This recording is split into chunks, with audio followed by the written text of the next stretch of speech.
Mag-refill tayo ng bigas today. Medyo naubusan na tayo ng supply. Ay, kailangan tumamili na naman.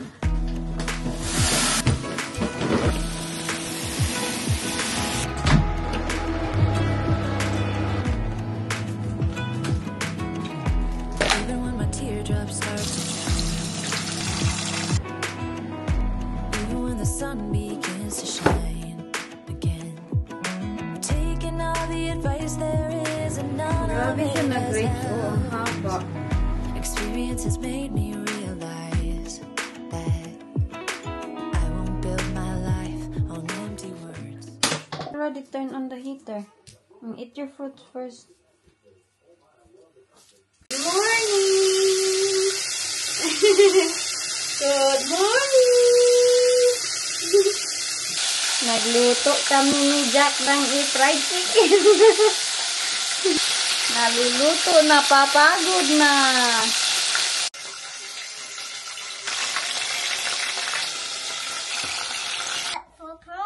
Hoy, maghabat na silang dalawa. Tapos na silang kumain.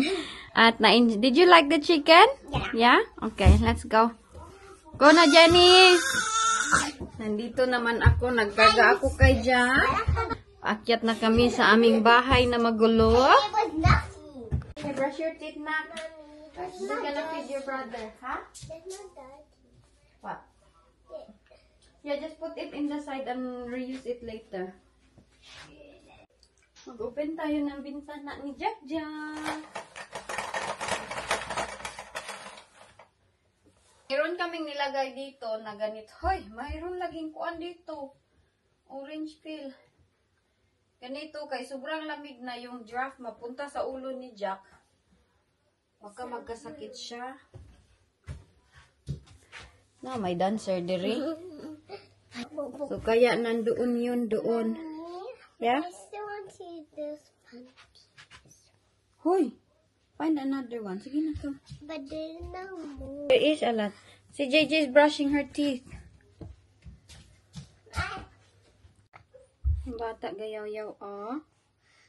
Ano siyang yaw-yaw? Hmm? Ano siyang mag-yaw-yaw? Hmm? God.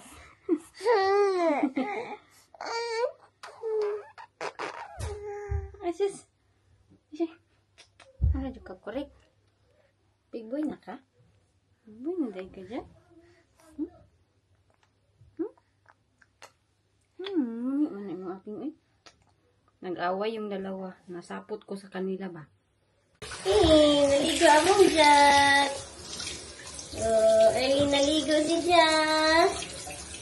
Hindi talaga yan siya umiiyak pag naligo. Gusto niya yung tubig. Yawan! Ang mata. Ay, sigaw mo na mata. Ha?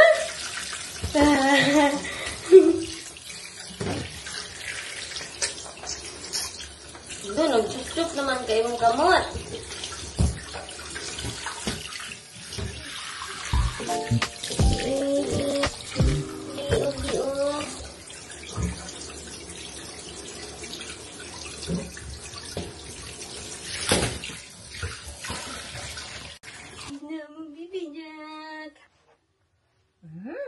Ilis na to si Baby Jack kay mag-uligo ang baby. Bye!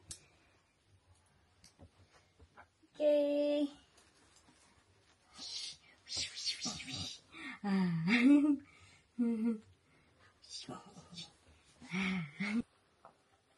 Oy, unsa man nag-iilisan? Oy! Oy! Bah! Ha? Bago kaligo? Na, tuwa. Nandyan sa kanyang tiil.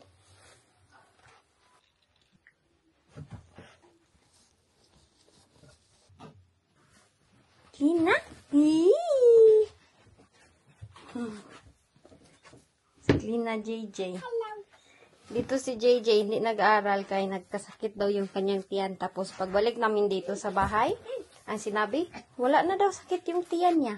Hello. Dali na kay magdidi. Hello. Hello. Giddy lots of times. Gigi lots of times. Are you giddy? Hey, it's a teddy bear. Hello. Ikugos ni Jessica.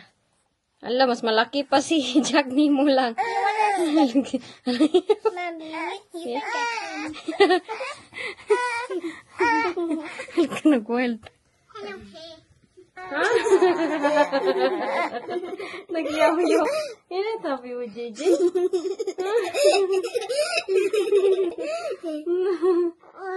Okay, didi na ta. Nagayaw-yaw, oh.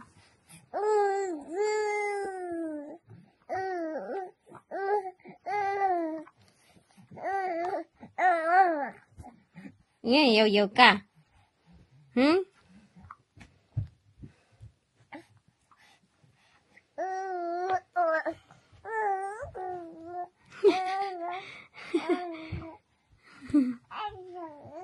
Asus.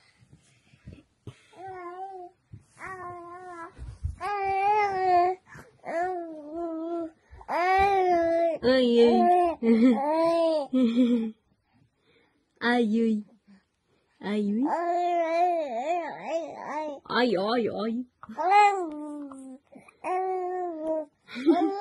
Play.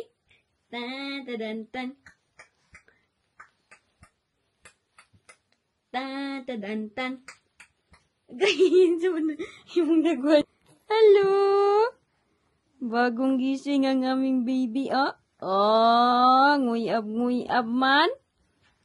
Good evening everyone. Kinakabahan ako kay si Wayne. Sinabihan ko na hindi siya umalis kay, di ba meron siyang sakit. Tapos hindi yun makadrive kay may sakit. Gusto yun mag-alis-alis kay gusto niya daw i-test drive yung aking kuan. Sakyanan.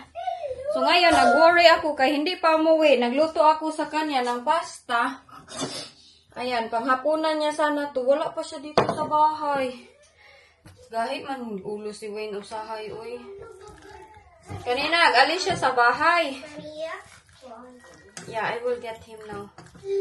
Kay kuan, kanang i-test drive, ay i-parking niya daw. Kay meron kasi pumunta dito kanina para i-fix yung aming sasakyan. Tapos i-drive niya daw. Ngayon, umalis, sabi ko, wag nang mag-alis. Sabi, mag-alis daw kahit hindi yun siya okay. Kay all day, nasa bed lang yun, hindi kumakain, hindi siya gagawa ng kung ano, pero naghugas siya ng plato kay para daw siya mabubuang pag nasa ano lang daw siya sa loob ng ay pag nasa kwarto lang siya always nasa kama. So sabi ko sa kanya, behin kaya bang wala gid siya nagpatuog hay kay ulo. Ano nagwad ang Jack? Gabiin na baya kaayo Jack no, hapit na alas 9.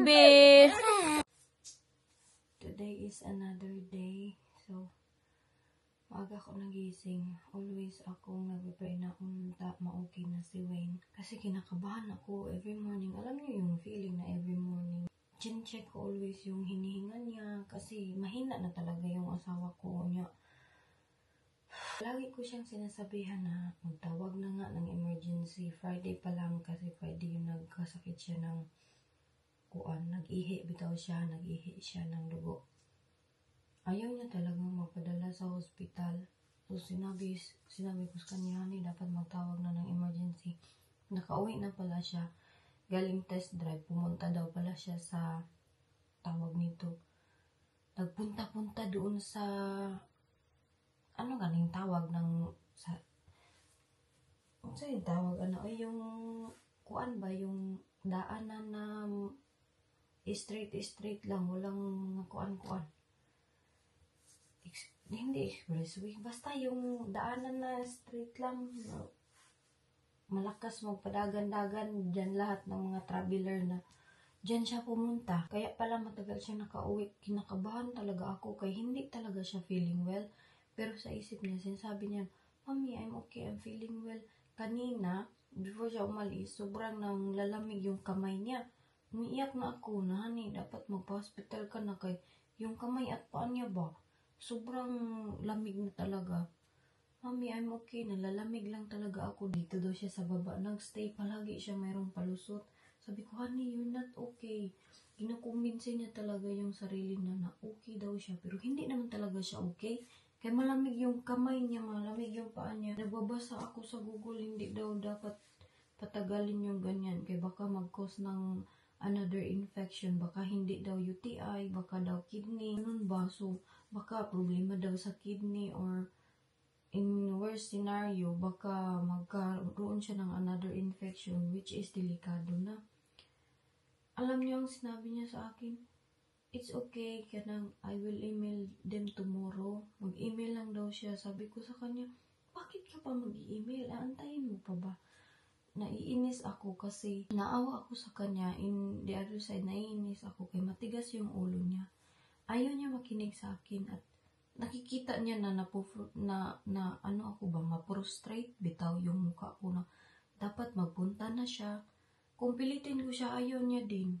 Kahit pa, sabi ko sa kanya, if you will experience that feeling again, kaya merong nangyari sa kanya na grabe yung singot niya talaga na as in lalamig daw siya early sa buntag niya, early in the morning niya, kuan ka na, sabi ko, if mangyari pa yan sa you another time, magtawag na talaga ako ng emergency 999.